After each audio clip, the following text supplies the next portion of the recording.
Do you buy into this talk that she's about to leave the race, or is she going to go through at least her home state here against Donald Trump?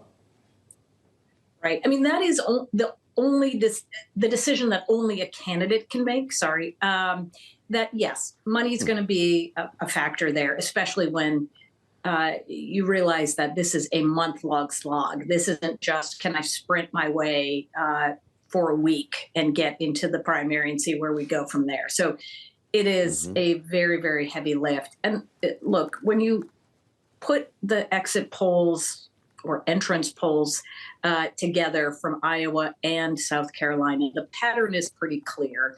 Where Nikki Haley does best is with independent voters. And a state like New Hampshire, I think almost half the electorate was independent. But she's losing Republican voters by in New Hampshire, something like 50 points. You can't win the Republican nomination if you're losing Republicans by that margin.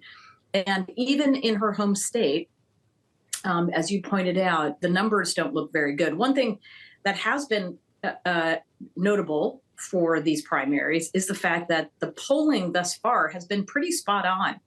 It how about that? Suggested, the polling from New Hampshire, for example, suggested that Trump was going to win by 10 to 14 points. Looks like now it's 11 points that he will have won New Hampshire. So I don't think we should look at that 30-point number and say, oh, well, the polls have been, so far off in this primary thus far, we can't take them seriously.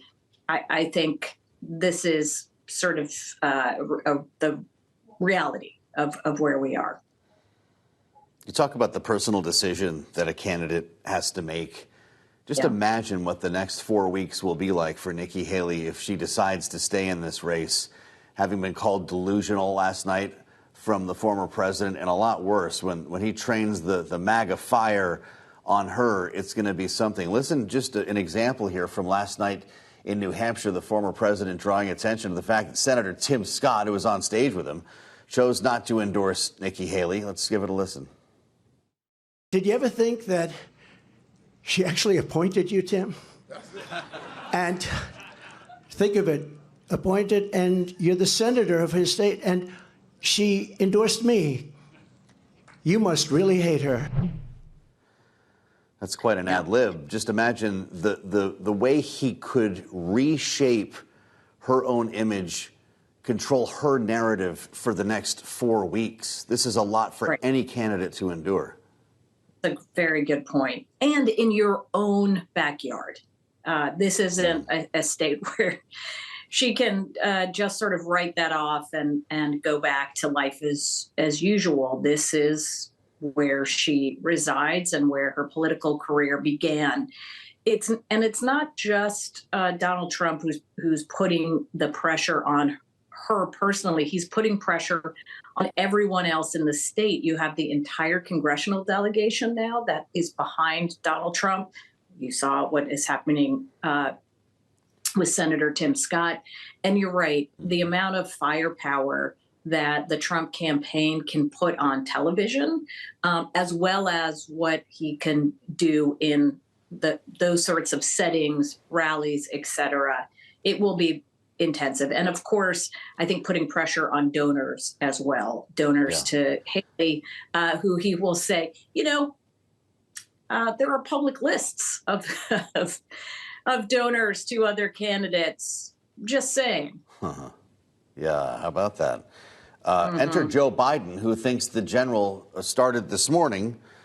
He's got a big endorsement today, or presumably from the UAW. And I wonder your thoughts on the potential impact of the United Auto Workers following up with him as he was the first president to march on a picket line. Will that make a difference in a place like Michigan, where UAW rank and file pulled the lever for Trump?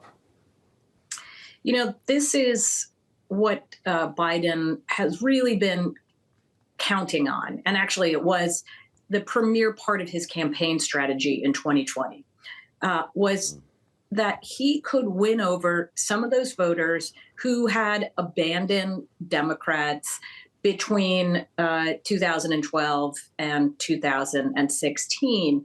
And when you look at a state like Pennsylvania, for example, where Biden really improved on Hillary Clinton's showing, were in places like Scranton and Wilkes-Barre and Erie, Pennsylvania, right? Those smaller metro areas, very working class. And the message that the campaign wants to send isn't simply, look, we have rank and file or workers on our side, but that this is an administration that is focused on the economy that works for people who are working people. What happens to Dean Phillips? We talked to folks who were driving the write-in campaign for the president of the United States in New Hampshire. Dean Phillips almost pulled 20, which I think was his goal. He mentioned that number a couple of times when we talked to him. Is this all done now? What happens to Dean Phillips? Well, Dean Phillips is on the ballot officially in South Carolina, and Democrats have their primary on Saturday, February 3rd. So we'll see where he pulls in there. I don't think he's spent any money in South Carolina yet. Obviously, as you noted, he parked himself in New Hampshire and spent millions of dollars in New Hampshire, was on the ballot in New Hampshire, unlike President Biden, and still only got 20%.